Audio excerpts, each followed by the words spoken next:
Maka malaikat maut turun ke sini. Makanya ketika sakaratul maut sudah datang, maka yang baca Quran hentikan. Kenapa? Oh, memang gitu ya. Jangan semakin kenceng. Ayo Pak, insya Allah Pak, gitu. Al-Baqarah Pak, Al-Baqarah Pak. Al-Kahfi, Al-Kahfi. Enggak lah. Yang baca Quran berhenti dulu. Kemudian digantikan dengan kita mentalkin. Antum agak ke sana dikit. Masya Allah ya. Orang yang meninggalnya kooperatif ini.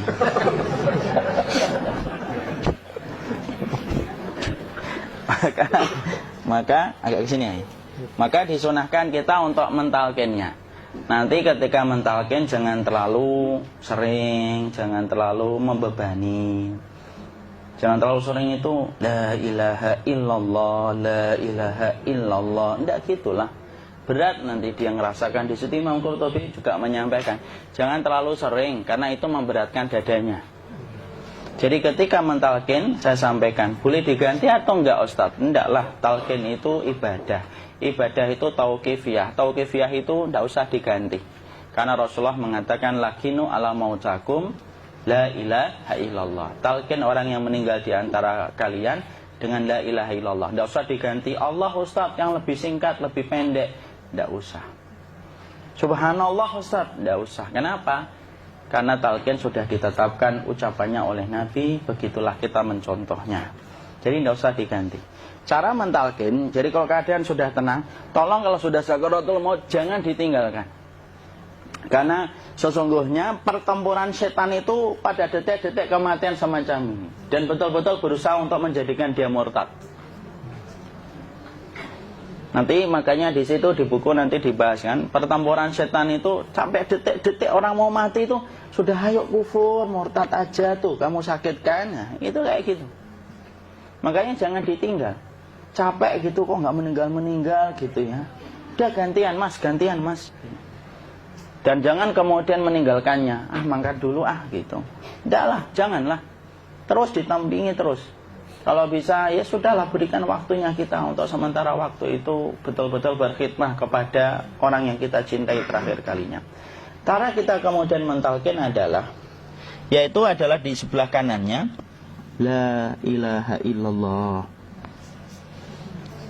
Biarkan dia mencerna dulu, tidak usah buru-buru kemudian kita langsung nimpali lagi. Dia mencerna dulu sembari kita doakan, peluk, ya Allah dimudahkan gitu. Kalau ada orang yang bisa ngucapin la ilaha illallah itu siapa yang memberikan itu Ustaz? Yang memberikan kekuatan Allah Pak. Karena ngomong aduh aja sudah tidak mampu.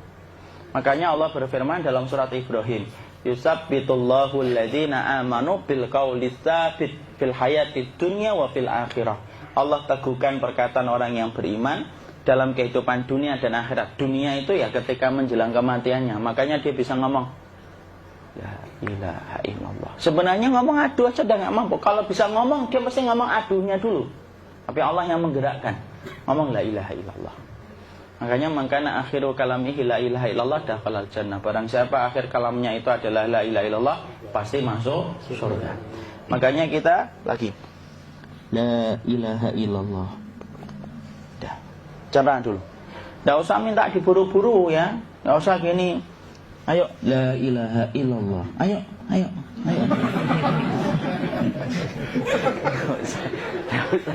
Enggak usah gitu. Ya, biarkan dia pelan-pelan gitu. Ayo tapak, ya Allah capek saya Pak. Enggak usah gitu. Ya, ucapkan la ilaha illallah. Kemudian dia mencerna. Lalu kalau dia sudah mengatakan, antum mengatakan la ilaha illallah. Ya, kalau sudah mengatakan la ilaha illallah, berarti sudah. Enggak usah ditalkin lagi, enggak usah. Belum meninggal juga Ustaz? Enggak apa-apa, biarin aja. Dia di situ aja. Kecuali dia ngomong lagi dan enggak usah diajak ngomong, alhamdulillah ya Pak, ya Allah gitu. Terus dia jawab, alhamdulillah. Ya. Itu berarti ucapan terakhirnya alhamdulillah. Atau ketika habis ditalkin la ilaha illallah, dia ngelihat air. Nah, itu berarti ucapan terakhirnya air. Talkin lagi. Nggak usah marah. Aduh Pak minta air. Kuncinya mau minta air nanti aja dikubur gitu loh. Jangan gitu. Biarin aja. Jangan kemudian setelah la ilaha illallah La ilaha illallah. Terus, ayo tutup, awas ya ngomong lagi ya. Nggak usah gitu juga. Maka kemudian setelah la ilaha illallah sudah, nggak usah diajak ngomong gitu. Terus kemudian nggak usah ada anaknya perempuan, ya Allah Pak, sudah bisa ngomong la ilaha illallah, usah gitu. Cukup dalam hati alhamdulillah gitu. Diam kita dengerin gitu. Disitulah nanti biasanya tadi detik dia terakhir. Dia nanti ngeliat di sini Pak, prosesnya itu. Nanti kaki langsung sebagian jempol dingin dia. Kaki, telapak kakinya langsung kalau kita geningkan dingin kayak kaki yang kena AC langsung. Kemudian dia langsung ningkup gini, dikit dia, mulai kaku dia. Atau kalau enggak, gini dia. Langsung kayak jatuh, kayak kepala nanti yang paling terakhir. Kepala itu pasti ada gerakannya Pak, ini meninggal itu. Pasti gitu. Pasti gitu. Karena apa? Sudah tidak ada beban ruh yang menahannya. Ya, cabut ya, set pelan, maka kemudian malaikat itu. Tapi tetap sakit lah, walaupun dikatakan ringan, tetap sakit. Maka kemudian sakit gitu, ngelewatin sini, jantung kemudian sudah tidak berfungsi, kemudian ginjal Pak, ngelewatin ginjal tidak berfungsi. Bapak bayangkan kan, kalau yang pernah sakit batu ginjal Pak, sepakat nggak kalau kita batu ginjal itu sakitnya luar biasa Pak? Itu baru titik batu kecil di ginjal. Kita bisa bayangkan tiba-tiba ginjal tidak berfungsi. Sakitnya kayak apa Pak? Tiba-tiba ginjal nggak berfungsi, pankreas naik, kemudian tek jantung. Jantung ini dia masih hidup dia, di sininya masih hidup walaupun jantungnya sudah berhenti. Naik. Kemudian mata, dia ngelewatin mata. Organ tubuh yang paling setia sama ruh itu mata. Maka kemudian mata dia ngelihat dia, set. Ngelihat set keluarnya, set naik dia. Ya dilihat ini sama dia. Makanya Rasulullah mengatakan innar ruha idza qubida tabi'ahul basar. Ruh itu kalau dicabut, mata itu ngikutin kemana perjalanan ruh itu. Makanya ada yang meninggalnya gini. Ya itu bukan tanda su'ul khatimah. Itu tanda fitrahnya mata ngikutin ruh. Atau kemudian bukanya sedikit. Ada yang kayak senyum Pak. Ada yang kesini yang keringetan. Nah, itu tanda husnul khatimah. Ada yang senyum. Jadi sakitnya setelah selesai itu plong gitu. Makanya kemudian ada yang tersenyum. Maka itu tanda. Kalau kita ngelihat orang yang membuka mata kayak gini, tidak usah takut. Cepat-cepat kemudian kita nanti tutup. Biasanya kalau terlalu lama, itulah yang menjadikan ini tidak bisa ditutup. Makanya harus pakai kapas akhirnya. Karena apa? Karena pas meninggal nggak langsung ditutup. Biasanya karena perawat takut, dokternya juga nggak tahu itu, dibiarin itu. Makanya ada beberapa mata yang ditutup pakai tensoplas kan? Sebenarnya kalau langsung bisa nutup dia, fitrahnya nutup mata itu. Jadi kemudian kita baca Allahumma fillahu warhamhu wa'afihi wa'fuanhu atau bismillah wassalatu wassalamu ala rasulillah, tutup. Bismillah. Tidak usah takut. Kecuali buka lagi ya, ini baru kita kabur. Bareng. Kalau buka lagi Pak, insya Allah Pak, ya Allah, ya kita kabur bareng-bareng Pak. Diusap Pak, diusap ini. Ini enggak disenggol gini enggak. Begini kan, sudah meninggal dunia. Tangan boleh begini, boleh diluruskan, enggak ada ketentuannya. Boleh gini, boleh kemudian lurus. Enggak usah disalahin kalau ada yang lurus. Lu itu tangannya gimana sih? Posisikan kayak sholat. Nah, ada perintah kayak gitu. Jadi kemudian dikondisikan saja. Terus maka kemudian dipijit-pijit, akiknya dikeluarin. Kemudian jamnya dilepas, gigi palsunya dilepas kalau ada. Ya. Kemudian apa setelah itu? Coba buku.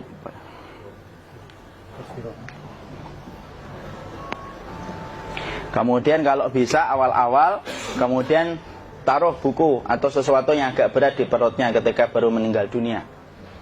Kenapa kemudian ditaruh kayak gini?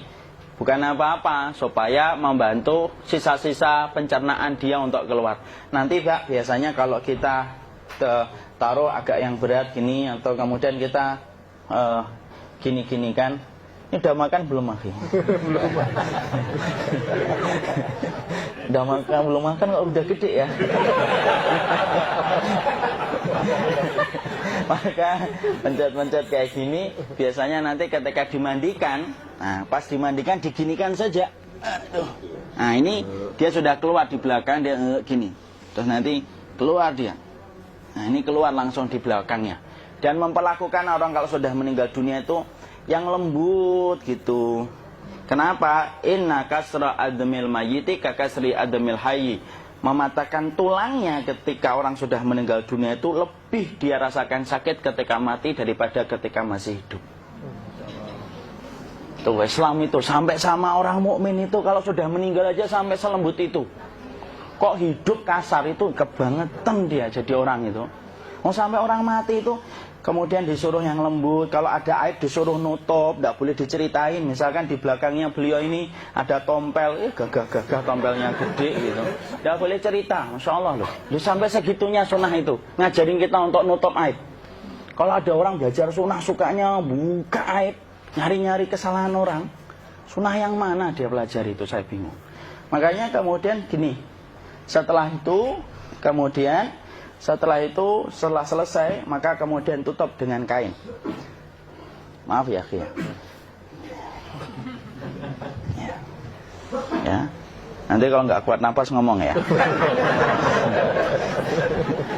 Maka ditutup kayak gini, ditempatkan kemudian jangan di tanah, tapi di atas dipan. Karena apa?